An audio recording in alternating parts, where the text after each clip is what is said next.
Assalamualaikum warahmatullahi wabarakatuh. Nama saya Sriwahyuni, NPM 211901. Saya akan menjelaskan topik tentang pemilihan dan perencanaan produk. Pemilihan dan perencanaan produk. Perencanaan produksi adalah perencanaan kegiatan produksi dan manufaktur di perusahaan atau industri. Hal ini memanfaatkan alokasi sumber daya kegiatan karyawan, bahan, dan kapasitas produksi untuk melayani pelanggan yang berbeda. Yang kedua, beberapa jenis metode produksi seperti pembuatan barang tunggal, produksi batch, produksi massal, produksi berkelanjutan, dan lain-lain memiliki jenis perencanaan sendiri. Perencanaan ini dapat dikombinasikan dengan kontrol produksi atau dapat dikombinasikan dengan perencanaan sumber daya perusahaan. Perencanaan produksi penentuan masa depan dari proses produksi ini dapat membantu Anda dalam pembuatan atau pengaturan lokasi produksi yang efisien dengan memfasilitasi kebutuhan yang diperlukan. Rencana produksi dibuat secara berkala untuk periode waktu yang tertentu, yang disebut planning horizon. Ini dapat terdiri dari kegiatan-kegiatan berikut: penentuan bauran produk yang diperlukan dan kebutuhan pabrik untuk memenuhi kebutuhan pelanggan. Yaitu ada 3. Yang pertama, menyesuaikan tingkat produksi yang diperlukan dengan sumber daya yang ada.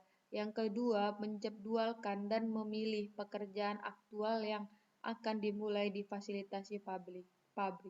Yang ketiga, menyiapkan dan mengirimkan pesanan produksi ke fasilitas produksi. 4 tahap atau langkah dalam perencanaan dan pengendalian produksi adalah: yang pertama, routing, yaitu penyusunan alur. Yang kedua, scouting, yaitu penjadwalan. Yang ketiga, dispatching, yaitu penugasan. Dan keempat adalah follow-up, peninjauan ulang. 2 langkah awal, yaitu routing dan penjadwalan, berhubungan dengan perencanaan produksi. 2 langkah terakhir, yaitu penugasan, follow-up, berhubungan dengan kontrol produksi. Sekarang, mari kita lanjutkan diskusi kita lebih jauh untuk memahami setiap langkah secara terperinci. Yang pertama, yaitu routing, penyusunan alur. Routing adalah langkah pertama dalam perencanaan dan kontrol produksi. Routing dapat didefinisikan sebagai proses menentukan jalur, rute, pekerjaan, dan urutan operasi. Hal yang diperlukan perhatikan pada tahap ini adalah: yang pertama, yaitu kuantitas dan kualitas produk. Yang kedua, karyawan, mesin, bahan yang digunakan. Yang ketiga, jenis, jumlah, dan urutan operasi pabrik dan tempat produksi. Singkatnya, routing menentukan apa, berapa, dengan mana, bagaimana, dan di mana akan diproduksi. Routing bisa sangat sederhana atau kompleks. Ini tergantung pada sifat produksi. Dalam produksi berkelanjutan, semua hal ini otomatis, yaitu sangat sederhana. Namun, dalam bisnis, memberlakukan pesanan pekerjaan ini sangat kompleks. Routing dipengaruhi oleh faktor manusia. Karena itu, ia harus mengenali kebutuhan, keinginan, dan harapan manusia. Ini juga dipengaruhi oleh tata letak pabrik, karakteristik peralatan, dan lain-lain.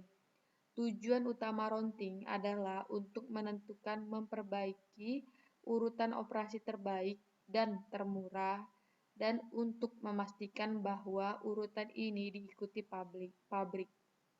Routing memberikan metode yang sangat sistematis untuk mengubah bahan baku menjadi barang jadi. Ini mengarahkan pada pekerjaan yang lancar dan efisien. Ini mengarahkan pada pemanfaatan sumber daya secara optimal, yaitu tenaga kerja, mesin, bahan, dan lain-lain.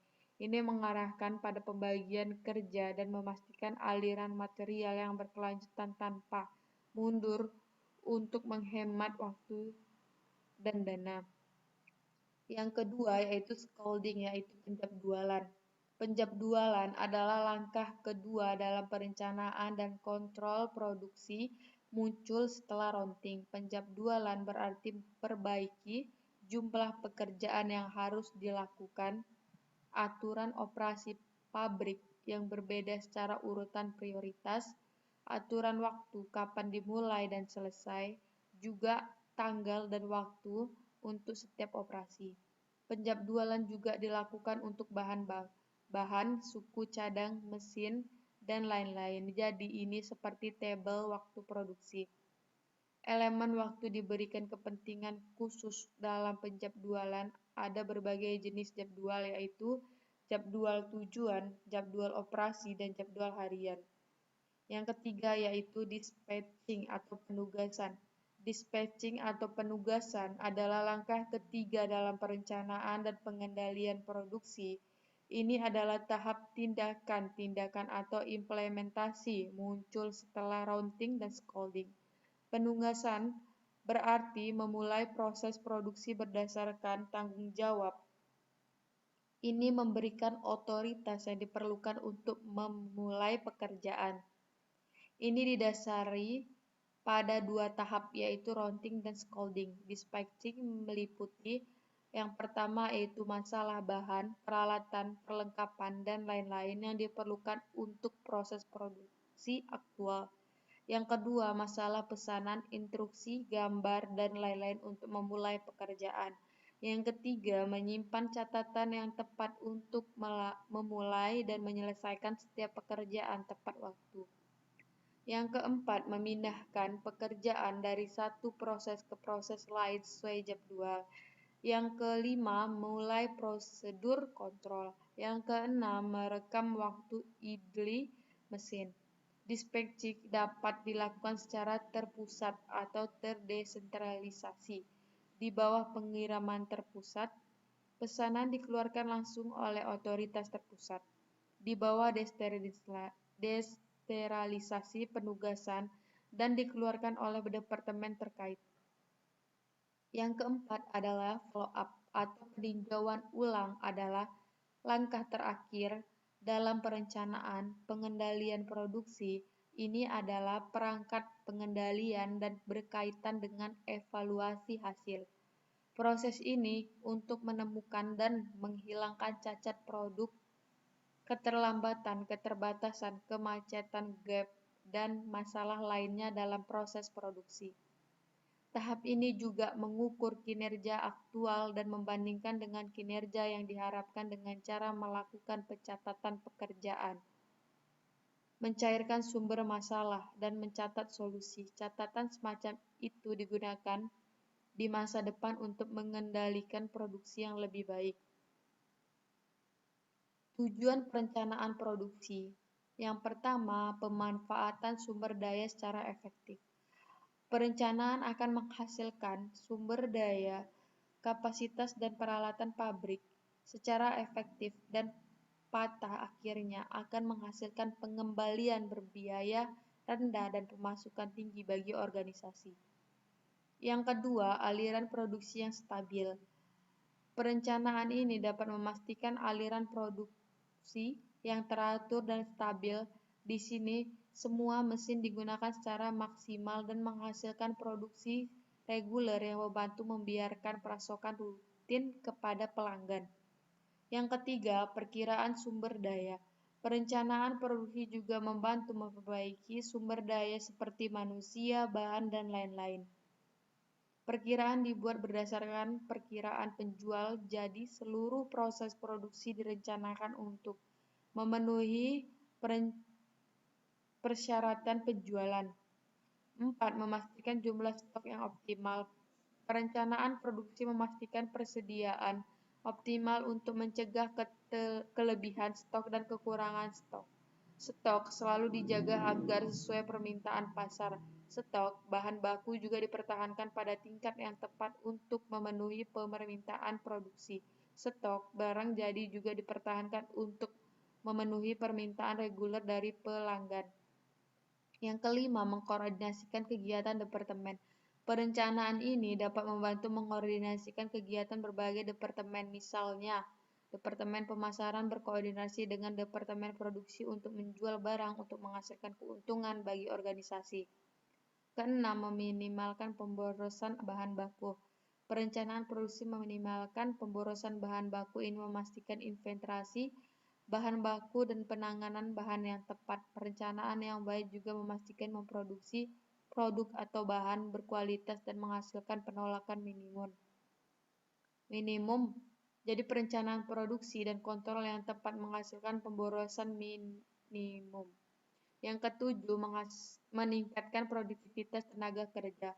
Perencanaan produksi meningkatkan produktivitas tenaga kerja. Di sini ada pemanfaatan tenaga kerja secara maksimal. Pelatihan diberikan kepada para pekerja, keuntungan dibagi dengan pekerjaan dalam bentuk peningkatan upah dan insentif lainnya. Pekerjaan termotivasi untuk melakukan yang terbaik sehingga menghasilkan peningkatan efisiensi tenaga kerja. Yang ke-8, membantu memimpin pasar. Perencanaan produksi membantu memberikan pengiriman barang kepada pelanggan tepat waktu ini karena aliran kualitas produksi yang teratur sehingga perusahaan dapat menghadapi persaingan secara efektif dan dapat memimpin pasar. Yang ke-9, memberikan lingkungan kerja yang lebih baik. Perencanaan produksi menyediakan lingkungan kerja yang lebih baik bagi para pekerja. Pekerja mendapatkan peningkatan kondisi kerja, jam kerja yang tepat, cuti dan libur, kenaikan upah, dan insentif lainnya ini karena perusahaan bekerja dengan sangat efisien. Yang ke-10, memfasilitasi peningkatan kualitas. Perencanaan produksi memfasilitasi peningkatan kualitas karena produksi diperiksa secara berkala. Kesederhanaan kualitas dikembangkan di antara karyawan melalui pelatihan skema saran lingkaran kualitas dan lain-lain. Yang ke-11, menghasilkan kepuasan konsumen. Perencanaan produksi membantu memberikan pasokan barang dan jasa secara teratur kepada konsumen dengan harga jauh. Ini menghasilkan kepuasan konsumen. 12, mengurangi biaya produksi. Yang terakhir, perencanaan yang baik dapat membuat pemanfaatan sumber daya secara optimal dan meminimalkan pemborosan. Ini juga mempertahankan ukuran persediaan yang optimal dan pada akhirnya mengurangi biaya produksi. Sekian presentasi dari saya. Assalamualaikum warahmatullahi wabarakatuh.